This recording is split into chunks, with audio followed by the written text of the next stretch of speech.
Hi అండి, welcome to Suji diaries. ఈరోజు బీరకాయ చిక్కు ఎలా తయారు చేయాలో చూపిస్తాను. బీరకాయ చిక్కు తీసి చిక్కు పాడేస్తాం కదా, ఆ చిక్కు పాడేయకుండా ఇలా చేసుకుంటే చాలా టేస్ట్గా ఉంటుంది. ఇది అన్నంలో కానీ చపాతీలో కానీ చాలా బాగుంటుంది. ఒకసారి ఇలా ట్రై చేయండి, అది ఎలాగో చూపిస్తాను. కొంచెంసేపు ఆరబెట్టుకోవాలి. ఇలా తొక్కును కట్ చేసుకొని పెట్టుకోవాలి.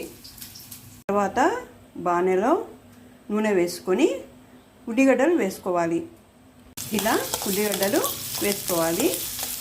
కొద్దిగా వేయించాలి ఉల్లిగడ్డలు. మనం కట్ చేసి పెట్టుకున్న బీరకాయ తొక్కును కూడా వేసుకొని బాగా వేయించుకోవాలి.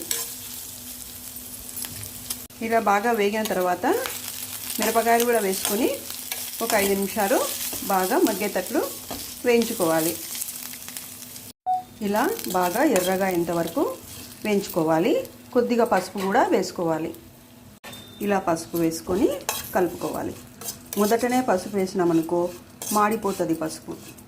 ఇలా లాస్ట్కు వేసుకొని కలుపుకోవాలి. ఇలా చల్లారిన తర్వాత 3 పచ్చి ఎల్లిపాయలు, ఉప్పు దీనికి చూసుకొని వేసుకోవాలి, చాలా తక్కువ పడుతుంది. కొద్దిగా ఉప్పు వేసుకొని మిక్సీకి వేసుకోవాలి. ఇలా గ్రైండ్ చేసుకోవాలి. తర్వాత ఇలా తిరువాత పెట్టుకొని కొద్దిగా తిరువాతకు వేసుకోవాలి. వేసుకొని అంతా కలుపుకోవాలి. ఇలా చేసుకుంటే బీరకాయ చిక్కు రెడీ అవుతుంది.